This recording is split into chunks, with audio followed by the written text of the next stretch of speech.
দেখো এইখানে আমরা এই দিক থেকে করি, অর্থাৎ ডান দিক থেকে প্রথমে আছে এই যে 5z এর আগে আছে প্লাস আর 2z এর আগে আছে মাইনাস। তো একটা বিষয় হচ্ছে প্লাস মাইনাস হচ্ছে মাইনাস, অর্থাৎ আমাদেরকে বিয়োগ করতে হবে। তাহলে এই 5 থেকে 2 যদি আমরা বিয়োগ করি তাহলে এক্ষেত্রে হবে কত 3, যে তোমার প্লাস মাইনাসে হচ্ছে মাইনাস, এই কারণে আমরা বিয়োগ করেছি। আর এখানে একটা বিষয় হচ্ছে যে বড় সংখ্যা হচ্ছে এখানে 5 বড়, তাই এর আগে যে চিহ্নটা আছে সে চিহ্ন আমরা আনসারে পূর্বে বসাবো। সব সময় এই কাজটা আমরা এভাবে করেই করব। এরপরটা দেখবো প্লাস মাইনাসে মাইনাস, তাই আমাদেরকে বিয়োগ করতে হবে। তাহলে 9 থেকে 2 গেলে হচ্ছে তোমার 7, 7y। আমরা কিন্তু একদম সহজ একটা উপায়ে করছি কিন্তু। এবং এই যে বড় সংখ্যা, এটার আগে যে চিহ্নটা আছে প্লাস, আমরা এটা এখানে বসিয়ে দিব। ঠিক আছে, এবং এরপরের কাজটা আমরা যেভাবে করব সেটা হচ্ছে প্লাস মাইনাসে মাইনাস, অর্থাৎ আমাদেরকে বিয়োগ করতে হবে।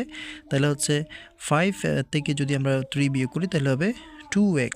ঠিক আছে, এরপর আমাদের যে কাজটা করতে হবে সেটা হচ্ছে বড় সংখ্যার আগে যেহেতু মাইনাস আছে, সো আমাদের এখানে কি বসবে, মাইনাস বসবে। ঠিক আছে, একটা সহজ একটা পদ্ধতিতে আমরা অঙ্কটা সমাধান করলাম। তো দেখো এই ধরনের আরও অনেক ভিডিও এবং বইয়ের অঙ্কগুলো সমাধান করে দেওয়া আছে আমাদের প্লেলিস্টের।